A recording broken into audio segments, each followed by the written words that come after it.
You're nothing more than a distraction, a gold digger playing the long game. And trust me, once I'm done, he'll see right through you." Judith's words were ice cold, her expression calm, as if she were discussing the weather. I sat there frozen, gripping the handle of my mug so tightly I thought it might crack. I wanted to say something back, to defend myself, but I didn't. Back then, I thought staying polite and composed would win her over eventually. I couldn't have been more wrong.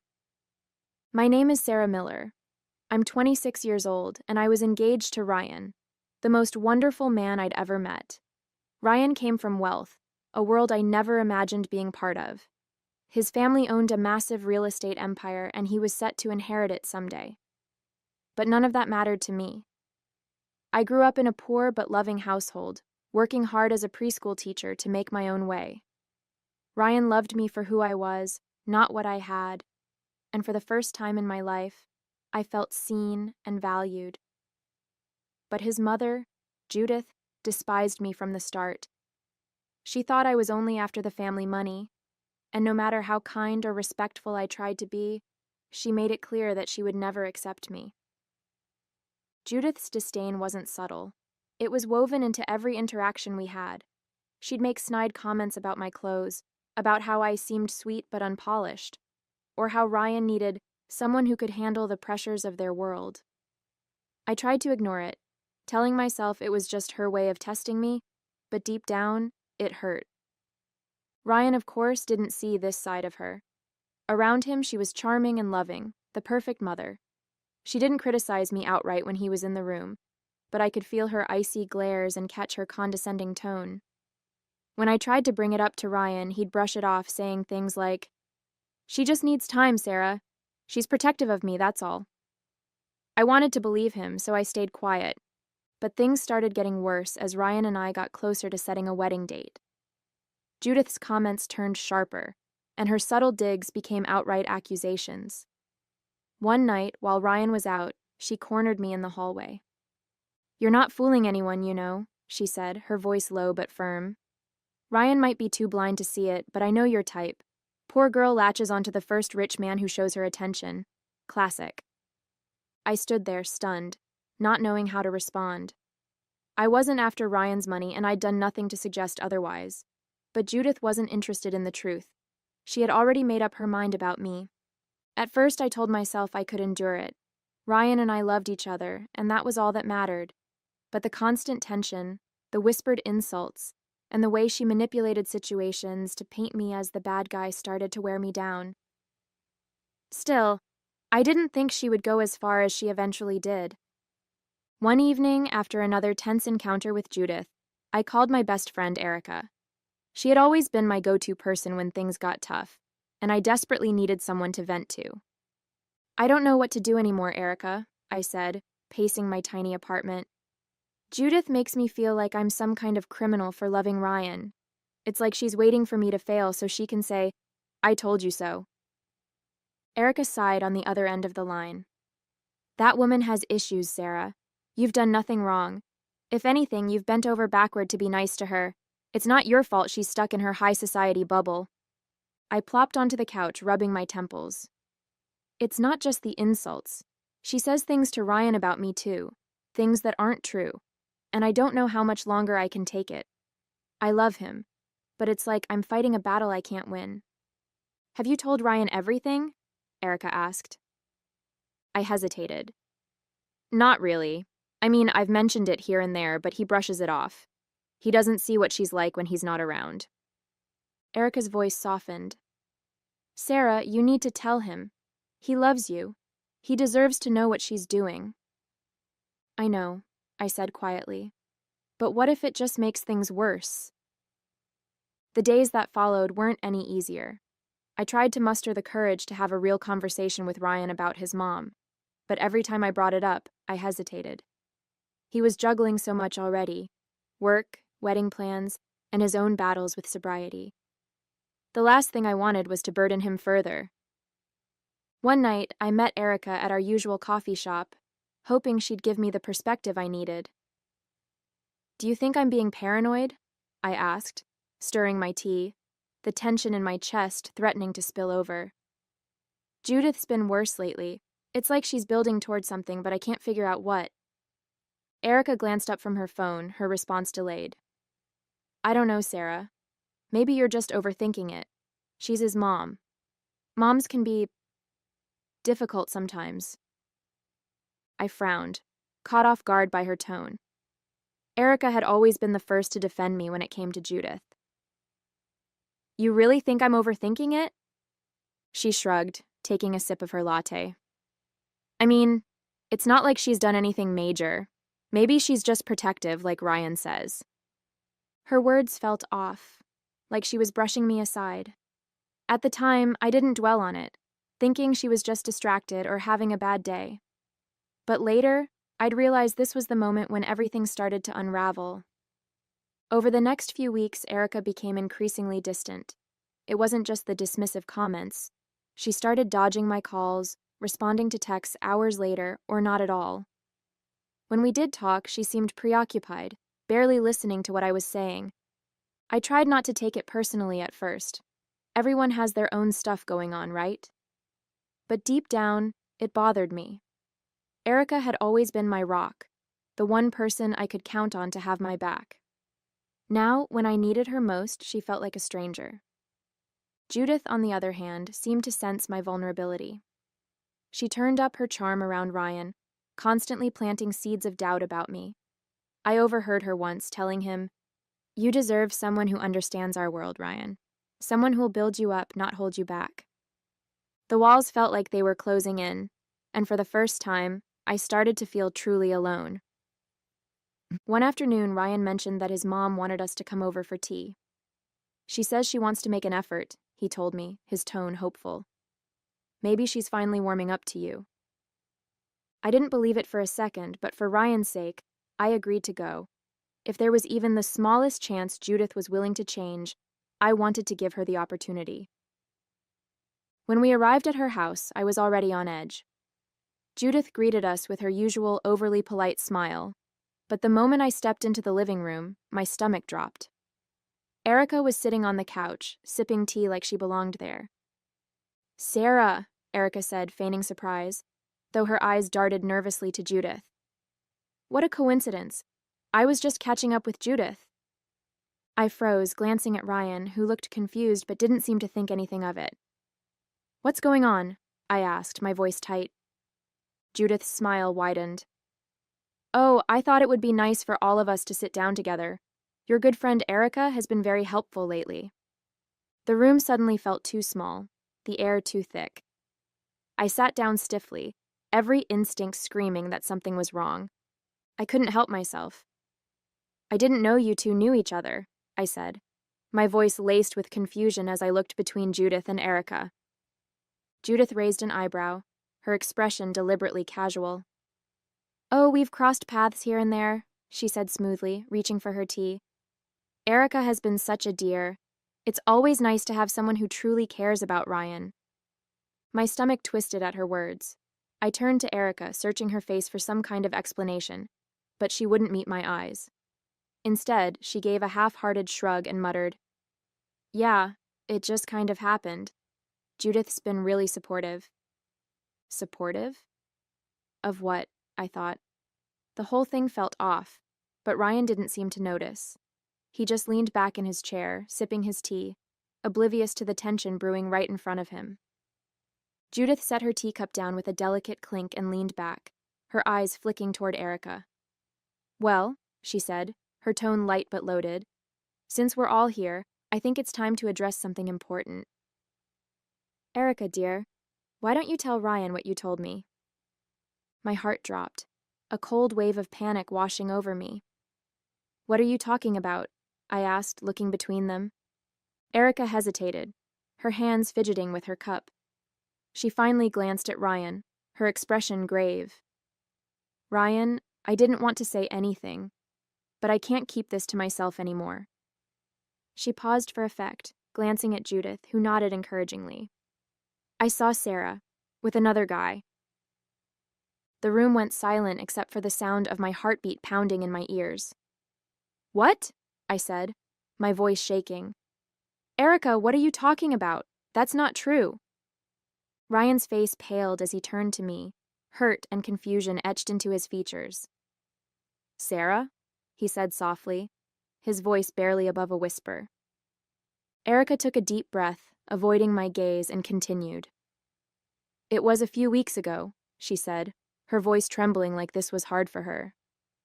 "I was downtown, grabbing coffee after work, and I saw Sarah with this guy.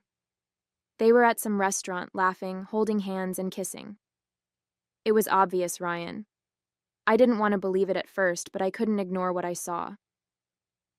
I shook my head, my chest tightening so much I could barely breathe. "Erica, stop. That never happened. You're lying. Why are you doing this?" She finally met my eyes, and for a second I thought I saw something there. Guilt, hesitation. But it was gone as quickly as it appeared.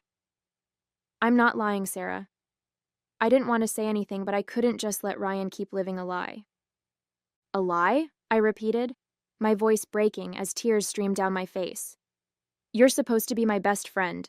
Why are you doing this? I've never cheated on Ryan. Never. You know me." Ryan stood abruptly, the chair scraping against the floor. His hands were shaking as he turned to Erica. "You're sure about this?" he asked, his voice tight with barely contained emotion. "I'm sure," Erica said, her tone soft but resolute. "I saw it with my own eyes. I'm sorry, Ryan. I thought you deserved to know." I couldn't stop crying. I felt trapped, like the walls were closing in around me. "Ryan, please," I begged, reaching for his hand. "You have to believe me. I don't know why she's saying this, but it's not true. I love you. I've never done anything like that." He pulled his hand back, his eyes filled with anger and hurt. "How could you do this, Sarah?" he shouted. "How could you lie to me? After everything we've been through?" "I didn't," I started, but he cut me off. "Get the hell out of here," he said, his voice trembling with rage. "I can't even look at you right now." I froze, my legs weak and my heart shattered. I looked at Erica one last time, hoping for some sign that she'd break and tell the truth, but she just avoided my eyes, staring down at her cup. Without another word, I grabbed my bag and stumbled out of the house, tears blurring my vision. I couldn't understand what had just happened, or why Erica would betray me like that. All I knew was that my world had just crumbled. The next few days were a blur of tears and unanswered calls. I tried everything, texting, calling, even showing up at Ryan's apartment, but he wouldn't answer. The few times I knocked on his door, I could hear movement inside, but he never came to open it. Each attempt left me more broken than the last. I'd stand outside his building, my hands trembling as I tried to compose yet another message, hoping this one would somehow get through to him. "Ryan, please, just let me explain. You know me. You know I would never do this to you." But each text went unread, the little delivered mark mocking me every time. I tried Erica too, desperate for some kind of explanation. She ignored every call, and when I sent her a long message asking why she lied, I got nothing but silence. The betrayal from my best friend hurt almost as much as losing Ryan. I couldn't wrap my head around it. We'd been through everything together. Why would she do this to me? I barely slept, replaying that moment in Judith's house over and over in my head. I kept thinking about the look on Ryan's face, the hurt, the anger, the betrayal. It haunted me. I felt like my heart had been ripped out, and there was nothing I could do to fix it. As much as I was hurting, I couldn't stop thinking about Ryan. He wasn't just angry, he was devastated, betrayed by the same lie that had torn my world apart. It hit me then that he wasn't just another victim of Judith's manipulation. In a way, he was the target. Her actions had shattered him just as much as they'd shattered me, and in some ways, even more. I tried reaching out to Ryan again, determined to get through to him this time, but it was useless. Every call went straight to voicemail, and every message remained unread. I even went to his apartment again, but when I knocked, there was no response. The silence was unbearable. Meanwhile, the updates from Alex and others grew more alarming. Ryan wasn't just missing work, he was skipping his recovery meetings, avoiding his friends, and spending time in the worst parts of town. The person they described wasn't the Ryan I knew. He was slipping further and further away, and I felt powerless to stop it. It was late one evening when I heard a knock at my door. I wasn't expecting anyone, so I hesitated before opening it. When I did, I was stunned to see Judith standing there. She looked nothing like the composed, icy woman I was used to. Her hair was a mess, her face pale and her eyes red, like she'd been crying for hours. "Sarah," she said, her voice trembling. "Please. I need your help." I stared at her, barely believing what I was seeing. "Judith?" I said, my tone sharp. "Why are you here?" She didn't answer right away. Instead, she stepped inside without waiting for an invitation, wringing her hands like she was trying to hold herself together. "It's Ryan," she finally said, her voice cracking. He's falling apart. He's using again, and I don't know what to do." I folded my arms, the bitterness rising in my chest. "What do you want me to do about it, Judith? You made it pretty clear what you think of me." Her eyes filled with fresh tears, and she sank into the nearest chair. "I was wrong," she whispered, "about everything. I thought I was protecting him, but all I've done is destroy him. And you." Judith's hands trembled as she clasped them tightly, tears streaming down her face. "Sarah," she began, her voice breaking, "I've made a terrible mistake. I thought I was doing the right thing for Ryan, but I've only hurt him. And you.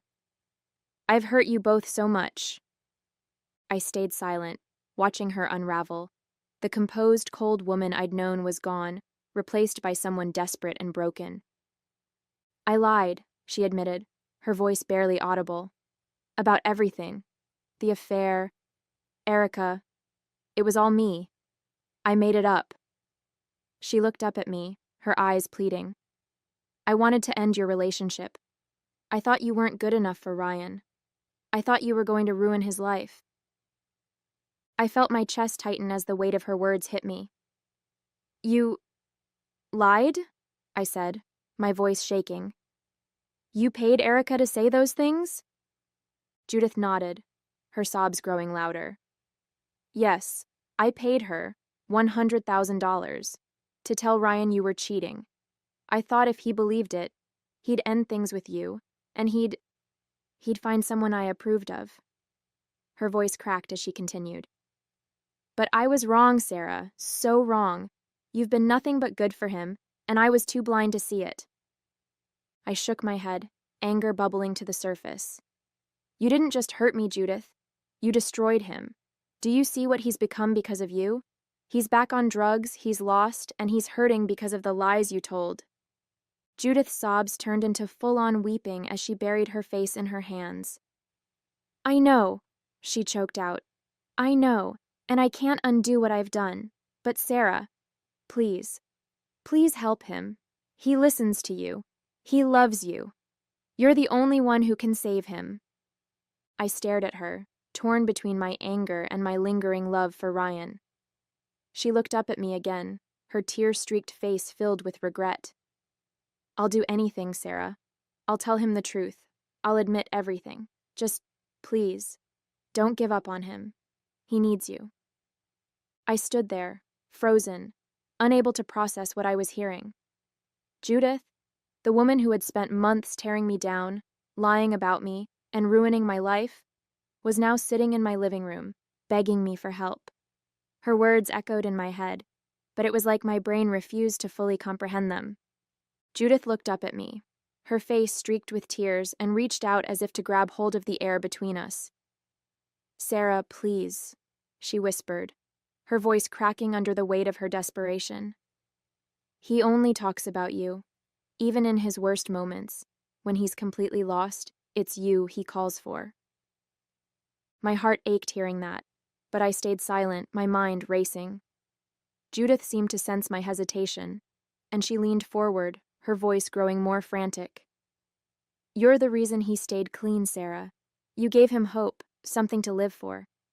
Without you, he's spiraling. Please, I'm begging you. I'll do anything to make this right." I took a deep breath, trying to steady the storm of emotions swirling inside me. Judith's words hung in the air, and as much as I wanted to walk away from all of it, from her lies, from the heartbreak, I couldn't. Not when it came to Ryan. "I'll help," I said quietly, my voice shaking. Judith's tear-streaked face lit up with relief, but I held up a hand to stop her. "But I'm not doing this for you, Judith. I'm doing it for Ryan. I love him, and I always have. But what you did, it's unforgivable." "I know," she whispered, her voice breaking again. "I know, Sarah, and I'll do everything I can to make it right. I'll tell him the truth. I'll admit everything. Just, please, help me bring him back." I nodded, even though my heart felt like it was being ripped apart all over again. "I'll talk to him," I said firmly. "But this doesn't mean everything is fine. It's going to take a lot for him to heal, for both of us to heal." Judith wiped her face, nodding furiously. "Thank you," she said, her voice barely audible. "Thank you, Sarah." As she left, I felt a mix of dread and hope. I didn't know how Ryan would react to the truth or if we could ever rebuild what we had, but I knew one thing for sure. I wasn't going to let him fall any further, not if I could help it. The next day, Judith picked me up, and the ride to Ryan's apartment was tense and silent. She gripped the steering wheel so tightly her knuckles turned white, and I could feel her anxiety radiating off her. I wasn't much better. I kept fidgeting with my hands, my stomach in knots as I thought about what was about to happen. When we arrived, Judith knocked on Ryan's door, her hand trembling slightly. For a moment, it felt like he wouldn't answer, but then the lock clicked, and the door creaked open. Ryan stood there, his eyes hollow and red, his face pale. He looked worse than I'd ever seen him, and it broke my heart. His gaze flickered to me, and then to Judith, hardening instantly. "What do you want?" he asked, his tone sharp, his body blocking the doorway as if to keep us out. "I'm tired of you and your games." Judith flinched, her breath catching. She hesitated, gripping the strap of her handbag like it was the only thing keeping her steady. "Ryan," she said softly, her voice cracking. That's exactly why I'm here." Ryan's jaw tightened, his eyes narrowing. "What are you talking about?" Judith stepped forward, her voice trembling as she spoke. "I lied, Ryan, about Sarah cheating on you. I made it all up. I paid Erica to say those things. I thought I was protecting you, but I was wrong. So wrong."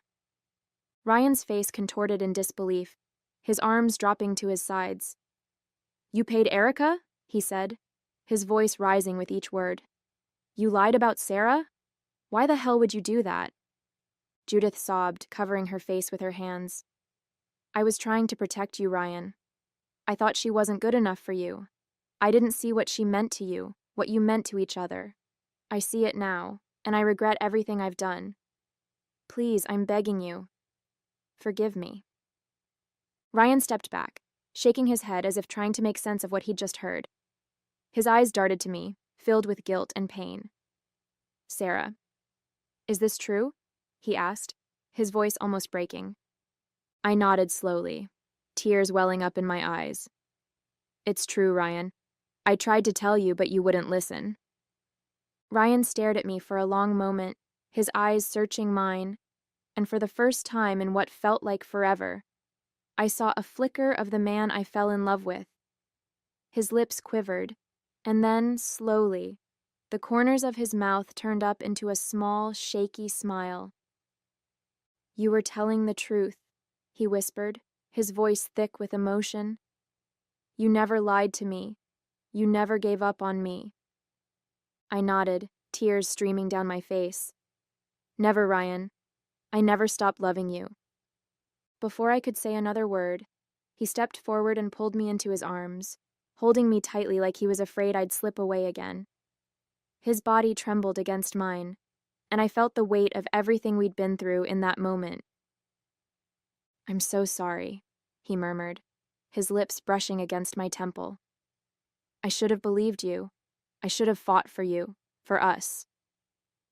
I pulled back just enough to look into his eyes, smiling through my tears. It's okay, I said softly. We're here now. And then, for the first time in what felt like an eternity, he kissed me, tenderly, as if savoring the moment. The pain, the betrayal, and the heartache melted away, replaced by the warmth of knowing we were finally back where we belonged, together. Looking back, I still feel the weight of everything we went through. The pain, the betrayal, and the lies. They left scars that won't heal overnight. I spent so many sleepless nights questioning myself, wondering how people I trusted could hurt me like that. Even now, it's hard to think about Erica. She was my best friend, someone I confided in for years, and she sold me out for money. I don't know if I'll ever be able to forgive her. As for Judith, it's complicated. She's made an effort to make things right, and I can see the genuine regret in her actions now. She's softer with me, more respectful, and I think she's finally realized how much Ryan and I mean to each other. But trust?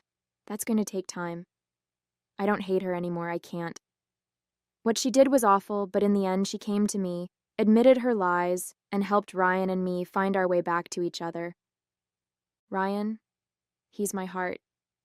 Seeing him smile again, watching him rebuild himself, it's everything I could have hoped for.